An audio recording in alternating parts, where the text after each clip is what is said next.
জুলাই আন্দোলনে যে ছাত্ররা ফ্যাসিস্ট হাসিনা পতনের সামনে থেকে ভূমিকা রেখেছিল তারাই গড়ে তোলে জাতীয় নাগরিক পার্টি বা এনসিপি নামের রাজনৈতিক দল। এর আত্মপ্রকাশ ঘটে 2025 সালের 28 ফেব্রুয়ারি। কেবলমাত্র 1 মাস পেরিয়েছে নতুন দলটির। তাদের উপর দেশের মানুষের অনেক আশা, কিন্তু এই কদিনে দলটির বিরুদ্ধে চাঁদাবাজির এত অভিযোগ এসেছে যে 1 মাস বয়সে একটি দলের ক্ষেত্রে যা চিন্তাও করা যায় না। প্রথম আলো লিখেছে, কয়রায় এনসিপির কমিটি নেই, তবু ইফতারের নামে চাঁদাবাজির অভিযোগ। 400 কোটি টাকা কমিশন বাণিজ্যে জড়িত থাকার অভিযোগ নতুন দলের নেতার বিরুদ্ধে। পিরোজপুরে হামলা ও ছিনতাইয়ের মামলায় নাগরিক কমিটির প্রতিনিধি সহ গ্রেফতার 2। ইন্ডিপেন্ডেন্টের রিপোর্ট।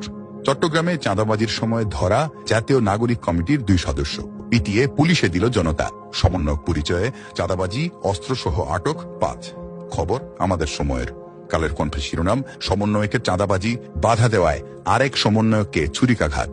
রাজধানীতে ব্যবসা প্রতিষ্ঠানে চাঁদাবাজি হামলা, 14 সমন্বয়ক গ্রেফতার। বাংলা ট্রিবিউনের শিরোনাম, বৈষম্য বিরোধী এক নেতার বিরুদ্ধে চাঁদাবাজির অভিযোগ প্রকাশ্যে, যা জানা যাচ্ছে।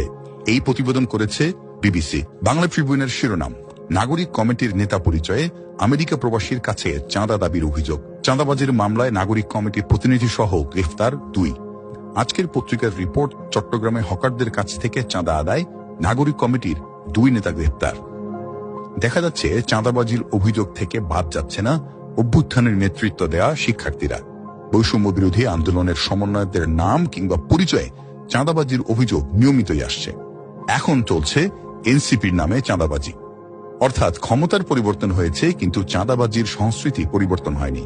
এনসিপির এমন উল্টো পথে যাত্রা আশাহত করেছে সাধারণ মানুষকে।